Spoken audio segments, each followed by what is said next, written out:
Right now, over 11 million UK workers are enrolled in a workplace pension and losing up to a quarter of their retirement pot.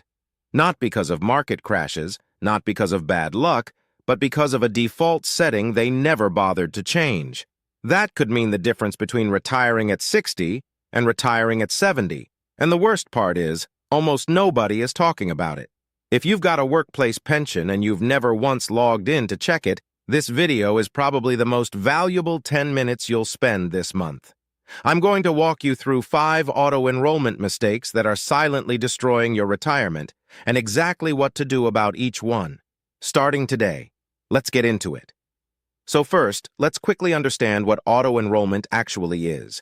Since 2012, UK employers have been legally required to enroll eligible workers into a workplace pension scheme.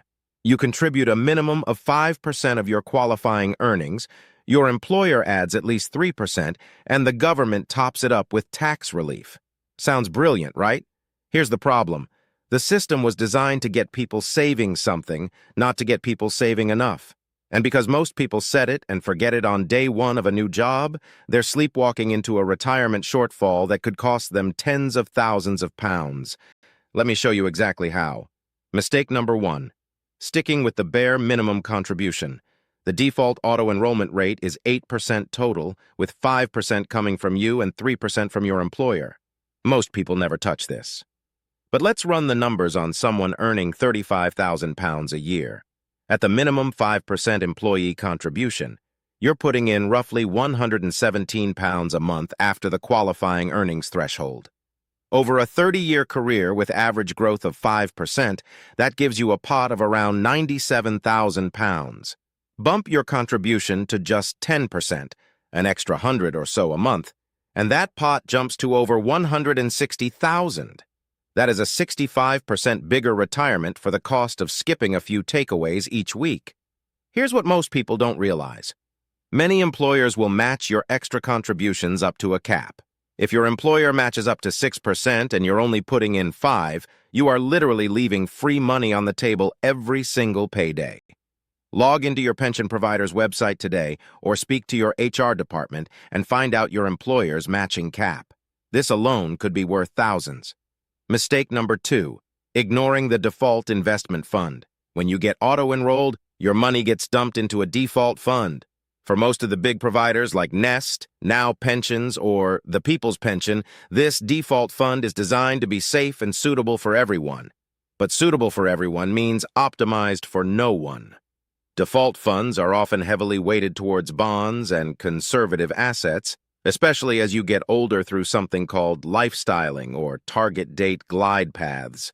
If you're in your 20s or 30s with decades until retirement, having 40% of your pension in bonds is like driving a Ferrari in first gear. You've got the engine, but you're not using it. Someone who switched from a conservative default fund to a global equity tracker at age 25 could see roughly 20 to 25% more in their pot by retirement, according to analysis from pension consultancy LCP. That is the 25% this video is about. Not a scam, not fraud, just the quiet cost of never checking a box. Now I'm not giving you individual financial advice. Your risk tolerance and timeline matter. But at the very least, log in, look at what fund you're actually in, and make an active choice. If you don't understand the options, Money Helper, the free government-backed service, has brilliant tools to help you figure it out. Mistake number 3, not using salary sacrifice. This is the one that makes me genuinely frustrated because it's so powerful and so few people know about it. Salary sacrifice is an arrangement where your employer deducts your pension contribution from your gross salary, before tax and before national insurance. Let me show you why this matters. If you earn $35,000 and contribute 5% through a normal pension deduction, you save income tax on that contribution, but you still pay national insurance at 8%. With salary sacrifice, you dodge the NI as well. On a 5% contribution, that saves you roughly an extra £14 a month. Doesn't sound life-changing?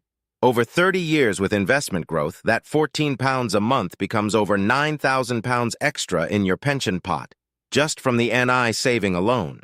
And many good employers will pass on their NI saving to your pension too, which makes it even bigger.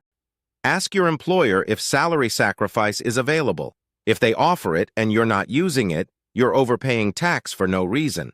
One important caveat: salary sacrifice reduces your official salary, which can affect your mortgage application or any means-tested benefits like universal credit. If you're earning close to the threshold, do the maths carefully or speak to a qualified advisor before switching. Mistake number 4. Leaving old pensions scattered everywhere. The average UK worker changes jobs 11 times during their career. That means 11 different workplace pensions with 11 different providers, 11 different fee structures, and 11 different default funds you probably never chose. The Pensions Policy Institute estimates there are currently over 3 million lost pension pots in the UK, worth a combined £27 billion. Some of these old pensions charge annual management fees of over 1%. That might not sound like much, but on a £50,000 pot over 20 years, the difference between a 1% fee and a 0.2% fee is over £10,000. Use the government's free pension tracing service to track down old pots. Then consider consolidating them into a modern, low-cost provider.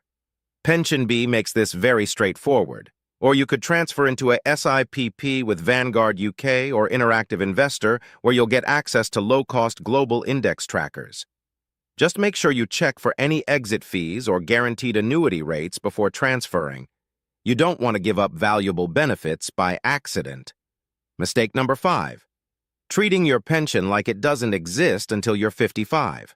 Starting in April 2028, the minimum pension access age rises to 57. But that's not really the point. The point is that your pension is likely to be the single biggest financial asset you ever build. Bigger than your ISA. Probably even bigger than your house equity. Yet most people spend more time choosing a Netflix series than reviewing their pension. Martin Lewis has said it repeatedly. Your pension is not boring, it's your future freedom. Treat it accordingly. Here's your action plan. This week, do these 5 things.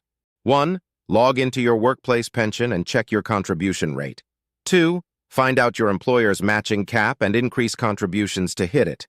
3. Review your investment fund and switch away from the default if it doesn't match your timeline. 4. Ask HR about salary sacrifice. 5. Trace and consolidate any old pensions using the government pension tracing service. Each of these steps takes less than 30 minutes. Together, they could add tens of thousands of pounds to your retirement. This isn't about being a financial genius. It's about refusing to leave your future to default settings that were never designed with your best interests in mind.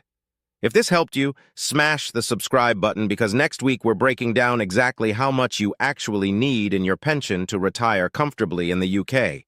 The real numbers that no one wants to talk about. You won't want to miss it.